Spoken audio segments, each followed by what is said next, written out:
বাঁকুড়ার ছাতনা থেকে প্রধানমন্ত্রীর বডিগার্ড, সুধাময় জীবন যেন রূপকথার গল্প। বাঁকুড়া জেলার ছাতনা থেকে একেবারে প্রধানমন্ত্রীর খাস নিরাপত্তা বলয়ের দায়িত্বে আসা, আবার নকশাল হামলার বিভীষিকা কাটিয়ে খাস প্রধানমন্ত্রীদের ছায়াসঙ্গী হওয়া, এটা কোনো রূপকথার গল্প নয়, এটি একটি মানুষের জীবনের বাস্তব দলিল। বাঁকুড়ার ছাতনার মাটিতে জন্ম নেওয়া এমনই এক অদ্ভুত মানুষের নাম সুধাময় খাওয়াস।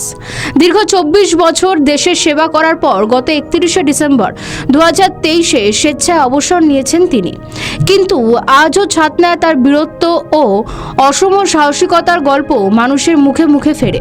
1994 সালে ছাতনা চণ্ডীদাস বিদ্যাপীঠ থেকে মাধ্যমিক পাশ করার পর আর 5 জন নিম্ন মধ্যবিত্ত পরিবারের সন্তানের মতো সুধাময় চেষ্টা করেছিলেন একটা সরকারি চাকরির জন্য। দীর্ঘ প্রচেষ্টা জীবন সংগ্রামের পর 1999 সালে সিআরপিএফে যোগ দেন।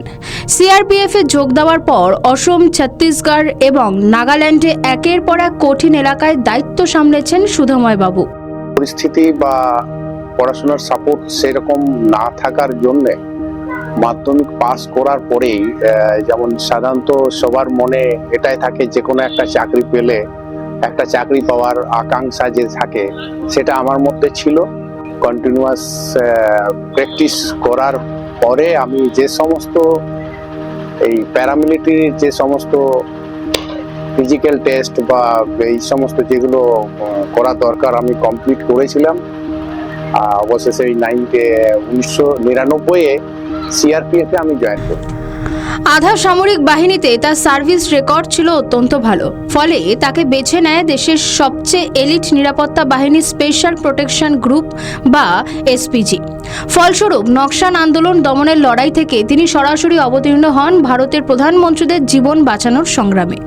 বাঁকুড়ার সুধাময় 2 জন প্রধানমন্ত্রী নিরাপত্তা বলয়ের দায়িত্ব পালন করেছেন। প্রথমজন প্রাক্তন প্রধানমন্ত্রী মনমোহন সিং, দ্বিতীয়জন হলেন বর্তমান প্রধানমন্ত্রী নরেন্দ্র মোদী।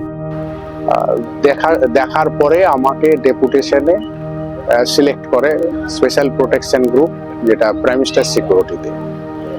তাই এখানে আমি শ্রী মনমোহন সিং, শ্রী নরেন্দ্র মোদী, এনাদের সাথে আমি ডিউটি করার সুযোগ পেয়েছি।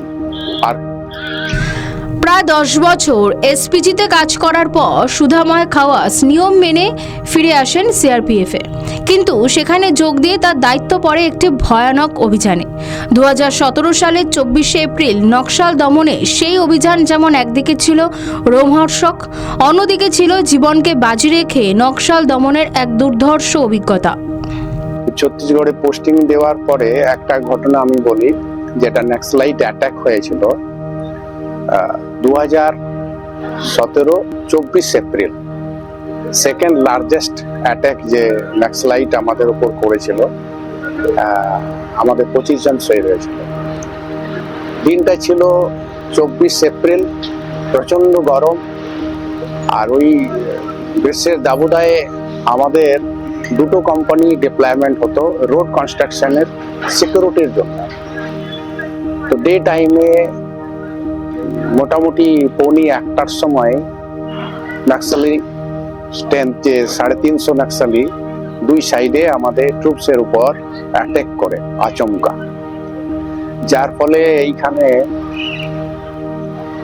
সমস্ত রকমের যেমন গ্রেনেড, টুইঞ্চ মার্টার বা বুলেট হিট, এই সমস্ত ঘটনাগুলো হয়ে থাকে, যেগুলো সবাই সচরাচর যেগুলো পিকচারে দেখা হয় সেগুলো আমরা গ্রাউন্ডে করে এসেছি।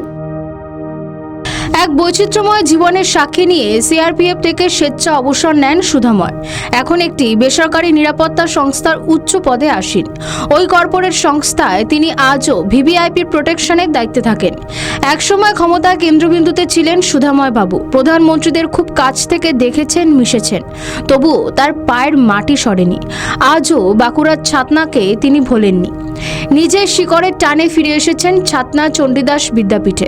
সেখানে দাঁড়িয়ে জীবনের স্মৃতিচারণ করলেন অবসরপ্রাপ্ত এসপিজি কমান্ডো সুধাময় খাওয়াস।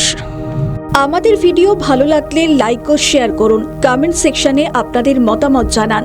আরও ভিডিও পেতে আমাদের চ্যানেলটিকে সাবস্ক্রাইব করুন এবং প্রতি মুহূর্তে খবরের আপডেট পেতে প্রেস করুন বেল আইকন।